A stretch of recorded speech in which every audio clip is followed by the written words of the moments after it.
And welcome back. As the people of South Sudan celebrated their newly gained independence, there were constant reminders that the new country was being born into poverty and faces major challenges ahead. With more than 8 million people, 50% of whom are under the age of 18, the majority of the population lacks access to even the most basic services, such as clean water and healthcare.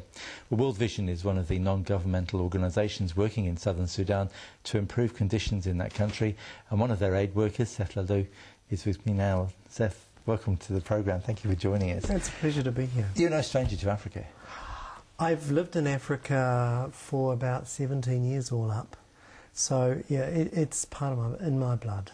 So, what was South Sudan like? Because I know you've been there for so long, you're practically part of the furniture. So what was it like before they started on this road?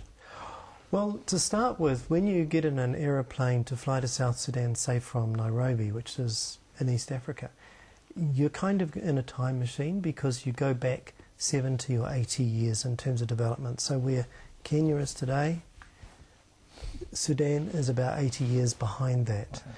So, you know, you're going into a society that is still being formed in many ways. It's extraordinary to be in a situation with so little infrastructure, so little institutions, very little there other than a post-war conflict situation. Why did that happen? What was the conflict between the north and the south? Well, conflict always is given all sorts of high and lofty reasons. In Sudan, it's the lofty reason is religion. It's meant to be that the north want to create a Sharia state so they can be more Islamic than the rest, and the people in the south want to be Christians. Religion's always an excuse here. The thing that really exacerbated the war and caused the conflict was the fact that there is a huge, great puddle of oil under Southern Sudan. You know, they are at the moment estimating every day they are pumping 500,000 barrels of oil a day out of Southern Sudan, of which 60% of that oil goes to China as their primary customer. It is found in the south, it pumps to the north. You have Arabs in the north who've been running the government forever, and you've got Africans in the south, so a heady mix. So what was day-to-day life like? Every morning I would go to the office, and the first thing that I would do every morning was check the security report. World Vision has 800 staff members working over 5 states, many of them right up on the front line, up on the border with North Sudan, which was where a lot of our work happened. And I would be looking every morning to see where do I have to evacuate our staff out of today. Didn't used to happen every day, but there were some gut-wrenching times when I would be realising we need to move our people out now.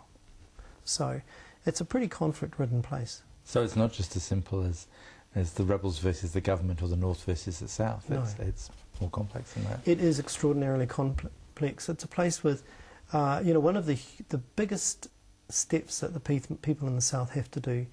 Before last weekend, the thing that unified them was antagonism with the north.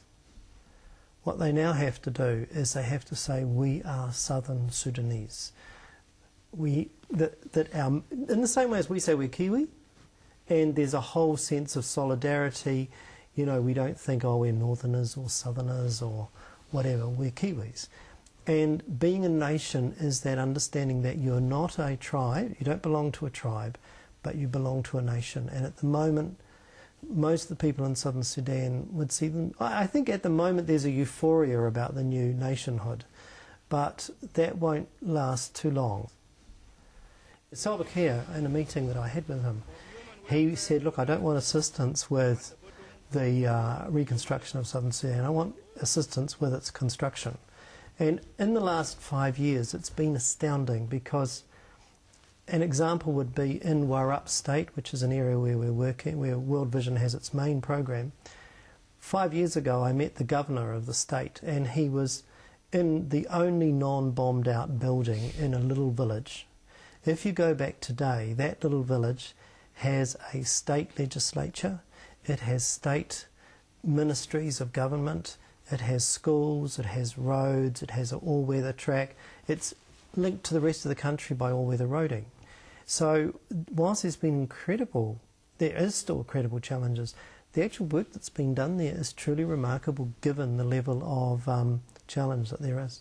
We could talk all day. It's a fascinating subject. Just in 5 seconds, what's your pick for the future? Is it good? It's a troublesome infant. It's a troublesome infant, and if you think of the idea that we've just been through the birth of a nation, you don't just chuck a baby out of the maternity home and say, well, you're on your own, mate, off you go. The international community really, really has to pay attention. Otherwise, the place could go back into civil war. Enough has been done that it would be a disaster for that to happen. You know, the cost of civil war is enormous. 4 million people displaced, 2 million killed, the country completely wrecked. Those are high costs, and it's up to the international community to make a difference. Right now, we're in big trouble because 10 million people in that part of the world are in danger of starvation because of failed rains. And we are working really hard to try and do something in that space. And those kind of natural disasters are really causing us problems. Well, Seth, it's great to talk to you. Thank you so much for coming in. And that's our programme for this week. Thank you for joining us, and we'll look forward to seeing you again next week. Bye for now.